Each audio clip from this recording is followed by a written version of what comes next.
Olá pessoal, eu me chamo Maurício Gamil e nesse vídeo falaremos sobre a Minerva, uma das principais empresas exportadoras do setor frigorífico brasileiro. Mas será que é uma empresa que vai conseguir crescer a ponto de superar suas principais concorrentes aqui do Brasil? Será que é uma empresa que vai começar a ter resultados mais consistentes e se tornar uma boa pagadora de dividendos no futuro? Para você ter essas respostas, é só ficar comigo até o final. Para você que está chegando agora no canal, já clica no botão vermelho de se inscrever e curte esse vídeo, porque assim você ajuda a fazer com que esse conteúdo chegue para mais pessoas. A Minerva hoje é uma das principais empresas do setor frigorífico brasileiro, atuando na produção e comercialização de carne in natura e também dos seus derivados, possuindo unidades produtivas ao redor de todo o mundo. E é uma empresa hoje que está listada na Bolsa de Valores apenas aqui do Brasil e você só tem uma opção para se tornar sócio dela através da sua ação ordinária de código BEEF3,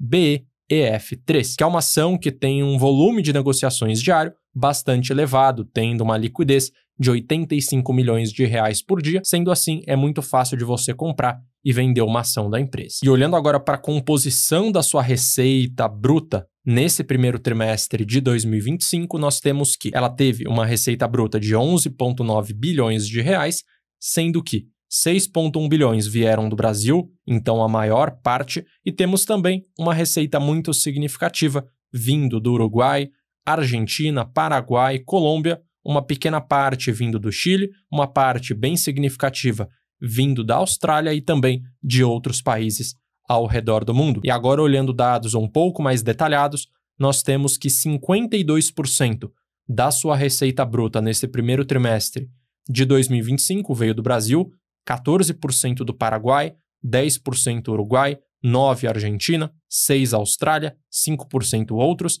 e 4% Colômbia. Então, basicamente, metade da receita dela vem do Brasil e a outra metade vem de outros países, principalmente da América do Sul. Olhando agora para quem ela vende dentro do mercado interno, dentro do mercado brasileiro, nós temos que 58% da sua receita bruta no Brasil no ano de 2024 veio através do food service, que são serviços mais direcionados ao cliente, como por exemplo o restaurante ou buffet, onde ela teve 68% desse food service atrelado a esse tipo de venda, 11% para churrascarias, 11% para bares e lanchonetes e 10% para outros. No restante da sua receita bruta em 2024, 25% veio do pequeno varejo, 17% do médio varejo e 5% de outros. E é uma empresa que tem unidades industriais ao redor do mundo todo.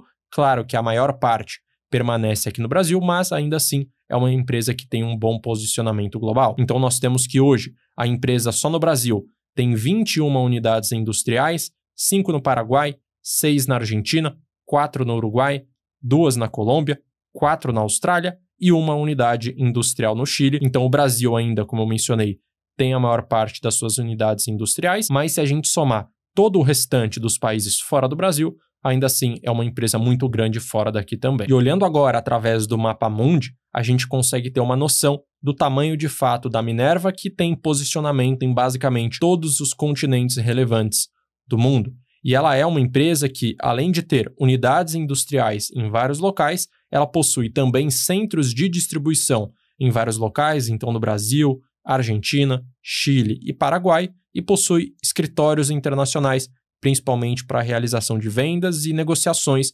onde ela tem na Argélia, Austrália, Rússia, Estados Unidos, Arábia Saudita, Singapura, Japão, enfim, em diversos locais do mundo. E ela é uma companhia que vem conseguindo apresentar um excelente crescimento da sua receita. Então, pegando dados ali de 2015, onde ela bateu uma receita líquida de 9,5 bilhões, em 2024 ela bateu 34 bilhões de reais, um crescimento médio anual de 15,2%, que é um crescimento bastante relevante. Por outro lado, quando a gente olha para o dado de lucro líquido, é uma empresa muito inconsistente. Então, por exemplo, em 2015, ela teve um prejuízo de 800 milhões de reais.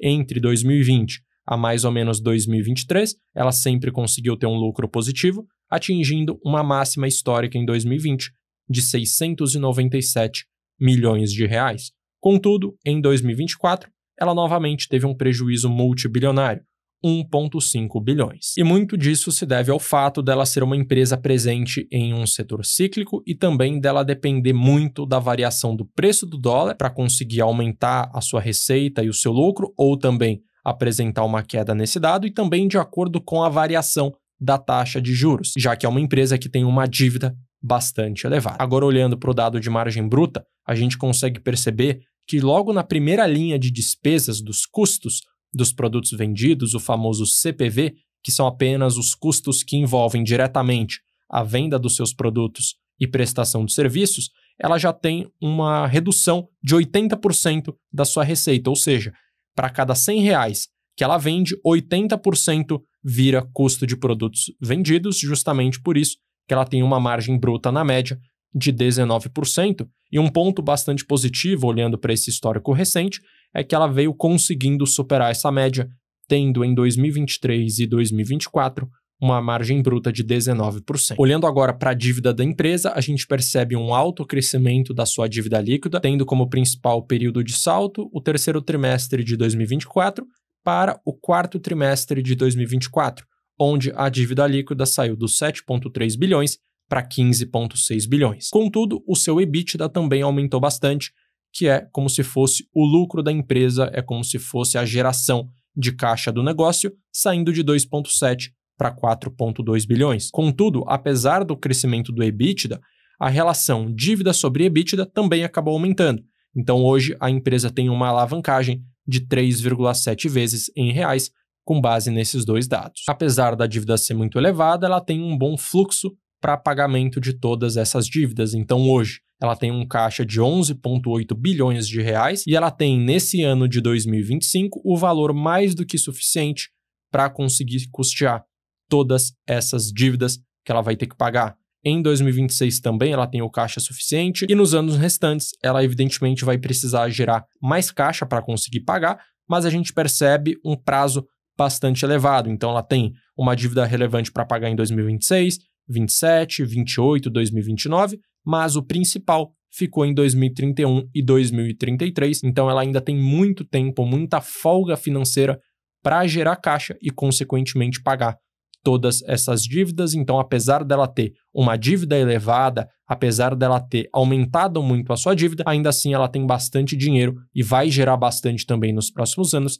para conseguir arcar com essas obrigações. E o último indicador a ser avaliado é o indicador ROIC, que mede o retorno sobre o capital investido de um negócio, que é um indicador extremamente importante de ser analisado. E no caso da Minerva, ela tem um ROIC muito próximo à média das empresas do setor, JBS e também a Marfrig. Hoje a empresa tem um ROIC de 9,57%, pegando a média histórica entre 2009 a 2025, ela tem uma média de 10,16%, o que é um ROIC um tanto quanto razoável. Em alguns momentos, esse ROIC vai subir bastante, igual aconteceu, por exemplo, entre 2019 e 2022, onde ela bateu no teto dos 14%, e em outros anos, evidentemente, o ROIC vai ficar muito baixo, algo que aconteceu em 2009, 2010, 2011 e também em 2018, mas se ela conseguir manter um ROIC acima de 10%, já é muito bom pensando no setor. Agora, uma pergunta que acaba surgindo quando envolvemos o nome da Minerva é se ela é ou não uma boa pagadora de dividendos. E pelo fato dela estar posicionada em um setor mais cíclico, ela não consegue ter essa consistência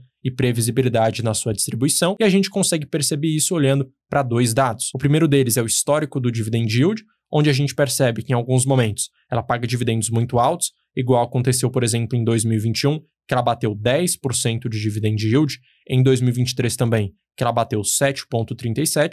Contudo, existem anos onde ela tem um dividend yield muito pequeno e alguns deles, inclusive, ela simplesmente não pagou dividendos, como aconteceu, por exemplo, em 2024, 2019, 2018, o ano atual, inclusive 2025, onde ela ainda não pagou. E pegando agora o histórico de distribuição, a gente consegue perceber de fato essa inconsistência. Ela pagou em 2011, 2012, depois ela só voltou a pagar em 2017, depois só voltou a pagar em 2020 e aí pagou em alguns anos sequenciais, 2020, 21, 22, 23, contudo em 2024 e até o momento, em 2025 ela simplesmente não pagou nada, então definitivamente a Minerva não é uma boa pagadora. E considerando todos os pontos que eu te apresentei em relação à Minerva, quais são os principais riscos envolvendo o investimento nela? O primeiro deles é o risco cambial, porque por mais que ela tenha uma receita muito relevante fora do Brasil, ela também tem uma dívida atrelada ao dólar, ela tem muitas despesas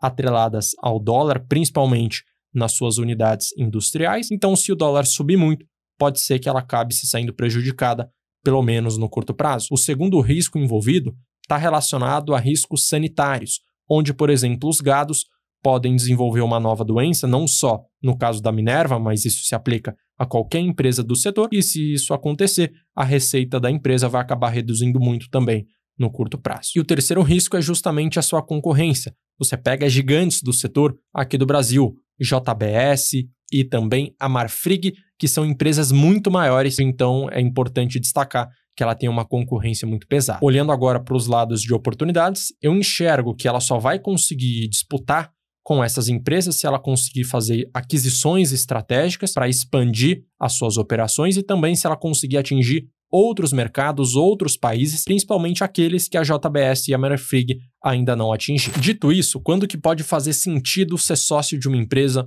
como a Minerva? Vai fazer sentido se você aceita investir o seu dinheiro em um negócio cíclico, que tem uma concorrência forte e muito maior do que a Minerva, e se você também acredita que no curto, médio prazo vai acontecer alguma mudança drástica que vai fazer com que a Minerva consiga crescer a uma taxa ainda mais elevada, justamente para conseguir competir com essa concorrência pesada. Por outro lado, se você quer investir o seu dinheiro em uma companhia que paga dividendos de maneira previsível, que paga todo ano, ou em uma empresa que tem um crescimento consistente, não só da receita, mas também do lucro, a Minerva não vai se encaixar na sua carteira. Agora um recado para você que quer aprender a investir o seu dinheiro no mercado de ações e no mercado de renda fixa, visando a sua liberdade financeira lá na frente. Eu tenho um curso de investimentos onde você vai aprender a selecionar os seus próprios investimentos para que dessa forma você tome decisões com muito mais segurança e consiga também a longo prazo ter um melhor resultado na sua carteira. Para mais informações, é só escanear o QR Code e entrar no site ou clicar no primeiro link da descrição. Então, nesse vídeo você conseguiu entender melhor sobre o modelo de negócios da Minerva e se vai fazer sentido ou não investir nela. Se você gostou, curte, se inscreve e ative o sino para que sempre que sair um vídeo novo por aqui você seja informado. E eu vou deixar na tela também um outro vídeo recomendado, onde eu falo a respeito da Itaúsa, que é uma das principais empresas hoje da nossa Bolsa de Valores. Então é só você clicar na capa que você vai ser redirecionado para lá. Um grande abraço e até a próxima.